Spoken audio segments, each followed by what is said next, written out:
président de la République Macky Sall nee na nañu def lépp pour que préparatifs yi lépp aw ci yoon. dégg ngeen monsieur le gouverneur de Dakar exposé bu mu def exposé bu leer la wane na que ñoom jël nañu disposition yi nga xam ne ci application bi mën nañu wax ne que dinañ am réussite totale ziara bi moom ak service am mais bi ñuy limee yeneen service yi maa ngi leen di féliciter ci seen teewaay parce que ñëpp a ngi fi ñëpp a wax disposition ñoom tamit lu ñuy jël pour que ziara bi mu aw yoon. di la wax ne président de la République bi muy demee Louga wax na ko ñoo àndoon sooti tuddee El Hadj Omar Foutiyou El Hadj Matar Foutiyou lu bëre la rappeler Sénégalais yi ndax modèle la référence la ci liggéey bi mu def ci l'islam liggéey bi mu def tamit ci tasaaru valeur l'islam te loolu ngeen di continuer waxoon naa ko xalif Thierno Bachir bii ziar tamit 44e ziar la ñu ngi koy organiser te ministère de l'intérieur mu ngi def lu mu war a def pour que requête ak doléance yi nga xam ne yéen a ngi koy formuler pour que service yi nga xam ne ñoo jël parole tey pour ñu exécuter ko am na benn point ñaari point yi nga xam ne seen porte-parole wax na ko léegi mooy li jëm ci santé pour ñu mën a renforcer defe naa ambulance yi.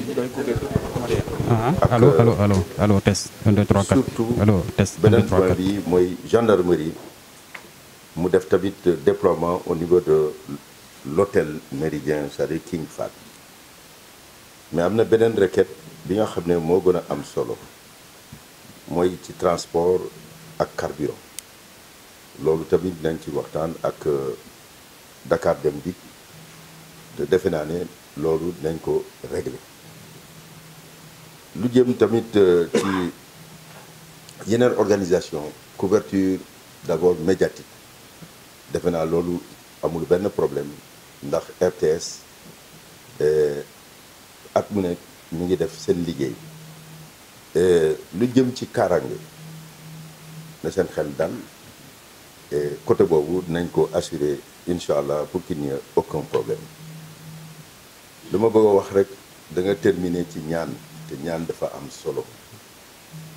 ren dinañ dem élection le 25 février liñ ci bëgg mooy di foofu la nañuy sàkku ñaan lépp jaar ci yoon ñu def ko mu nekk élection apaisée jàmm parce que ci jàmm la lépp xaj li nga ñaan tamit ñu ngi ñaan suñu borom yàlla nangu ko ndax suñu nekkee ci jàmm ça veut dire que sécurité bi am na ndax mënuñu def dara su fekkante ne amul sécurité donc la paix mooy assurer loolu di leen sant di leen gërëm di leen wax ni man sama bopp monsieur le gouverneur bi nga xam ne moo yore dossier bi ak collaborateur yi le préfet et tous nañ def lépp pour ñu mën a organiser ziara bi mu jaar ci yoon ñu mën a ko def yeneen at di ñaan suñu borom ñu fekkee ko ñu ay at yu bare ci jàmm ak salaam wasalaam. Des millions de personnes du Sénégal et de la sous-région. Elle sera tenue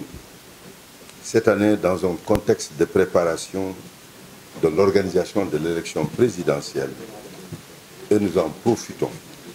pour solliciter les prières du khalife général pour une élection apaisée, sans aucune violence. À l'instar des éditions précédentes, le programme de cet important événement religieux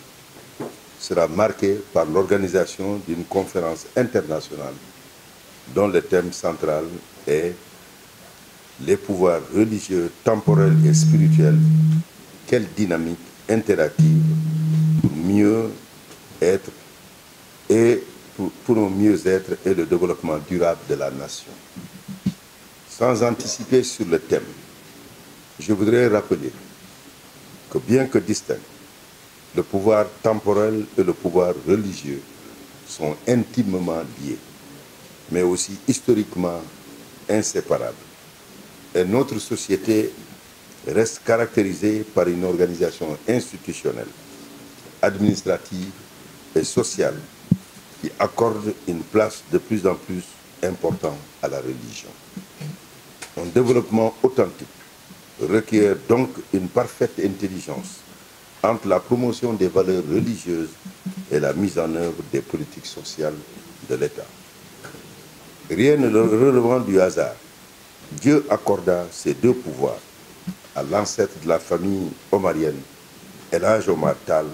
qui était à la fois homme de Dieu, révolutionnaire, roi et conquérant. Donc, pour en revenir à la séance d'aujourd'hui, il convient de dire que l'État, à travers son gouvernement, son administration territoriale et ses services techniques aux différents échelons, accorde un intérêt vif et particulier à la Ziara omarienne. C'est pourquoi, chaque année, il prend toutes les dispositions et mesures nécessaires pour la mise en œuvre des différentes actions pour lesquelles il s'engage dans le sens d'une très belle réussite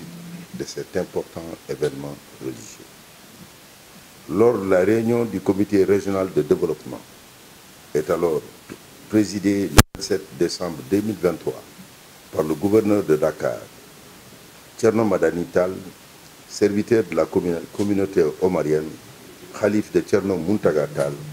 avait dirigé les prières d'ouverture de la dite rencontre. Elle a permis de relever les dispositions pouvant être prises dans la circonscription régionale et de porter à mon attention les actions qui requièrent les interventions ministérielles. Comme suite, je préside ce matin une réunion nationale consacrée à la préparation de cette importante ziara. En ce qui concerne le niveau de réalisation des engagements des services de l'administration, le tableau joint résume l'expression des besoins énumérés et contient également les réponses et engagements des services techniques. Je vais donner la parole à M. le gouverneur